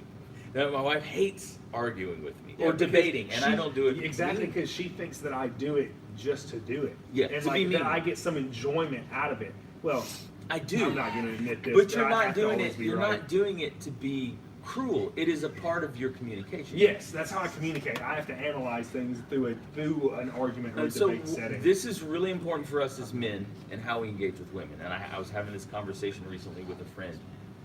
Actually, it was with you. We were here hanging out with my daughter, and I was talking to Nick because they're on fall break. You have to understand that we are, a lot of us, the way we think is not applicable to everybody else. Right. The true man is humble. You know your weaknesses, you know your faults, you seek to be aware of them, and you seek to live in truth and move forward in truth. And that is how the world becomes better. That's when your enemies look at you. They look at you and they admire you. You know, I care less and less of what people, if people disagree with me, right? My lens for life is through Christianity. Like I place my strength and power at the feet of Christ, and he's where it all came from for me. And whoever, people can disagree with that. When we first met, remember our 3-hour conversation on the couch about why I believe what I believe.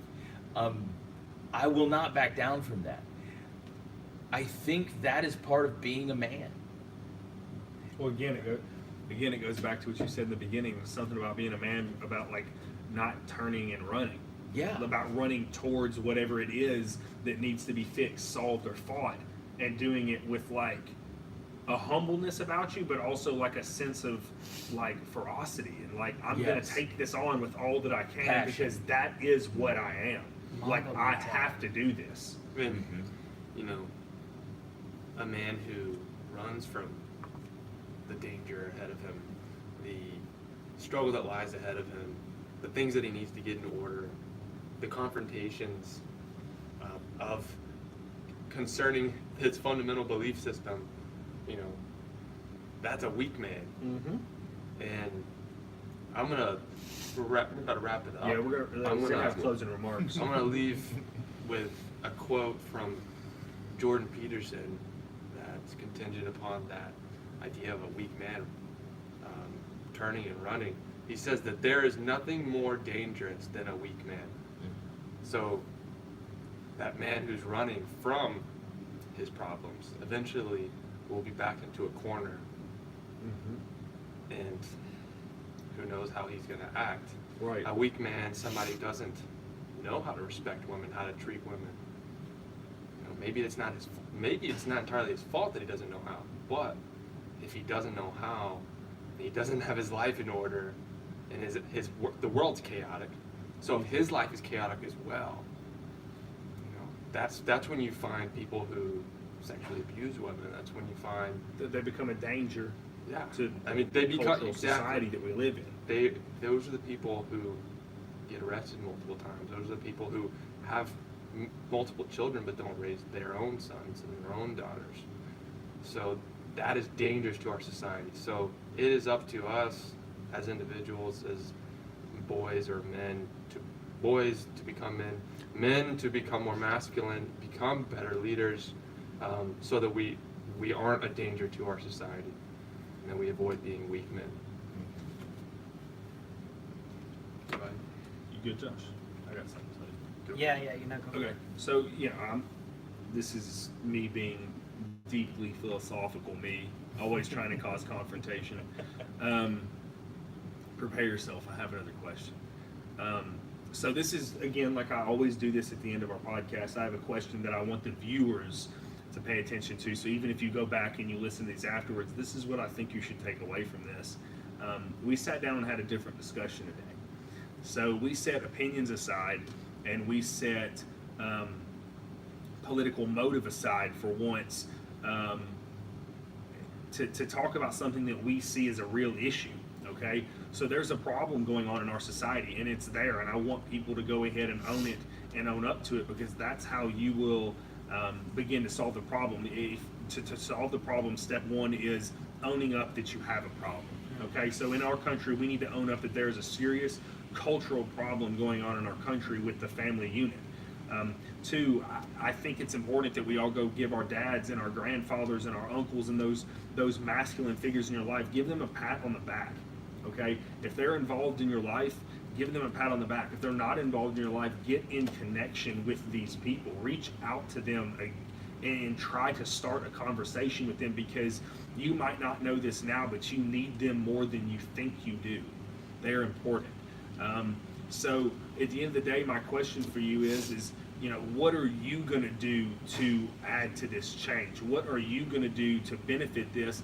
And are you going to continue to view things like masculinity as the enemy, or are you going to view masculinity as something that could benefit all of us if it's used correctly? Okay, so let's not view masculinity as the amount of testosterone surging in your body, but let's view masculinity as like the traits that we talked about and how you can use those traits to benefit you. So what are you going to do about it? Yeah, and you get back to being proactive, and I love that, man. The last thing that we want to do is sit here and just point fingers. I think it's very toxic to point fingers at something that we think is the issue, as opposed to cultivating something better by saying this is what you're capable of. A man is only as good as what he believes he is capable of, right? You can say, to your brother that you're this, or you're that. If it's not positive, if it's not like a step above where he's at right now, he's never going to strive for that, because he doesn't even know that's a possibility.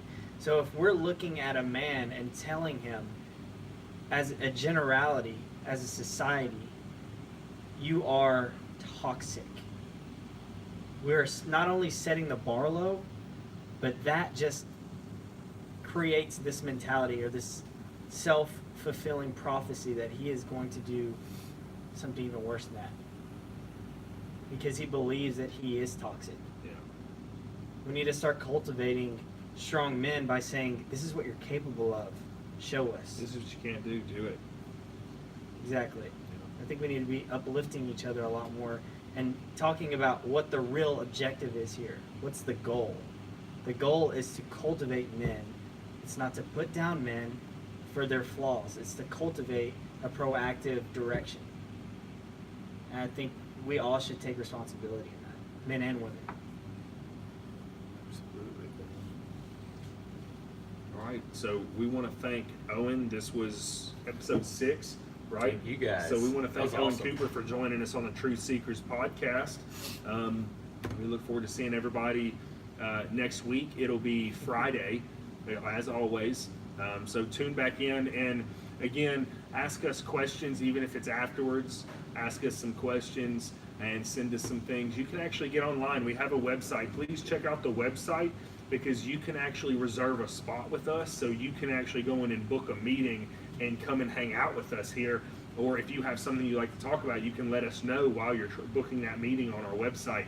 So for anybody that has topics that they want to discuss that they think are worthy of being discussed, and all topics are worthy of being discussed, bring them up and come our way. All right. So we really appreciate it. Again, True Seekers Podcast here. Do you have any final remarks, Owen? Do you want to any call to action or anything like that?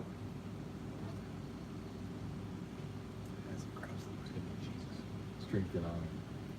Strength and honor. We'll see y'all. Strength and honor. All right. See you Well, next that- week. Signing off on YouTube. Thank you guys. Cut. Hold on. For those of you that are on Instagram,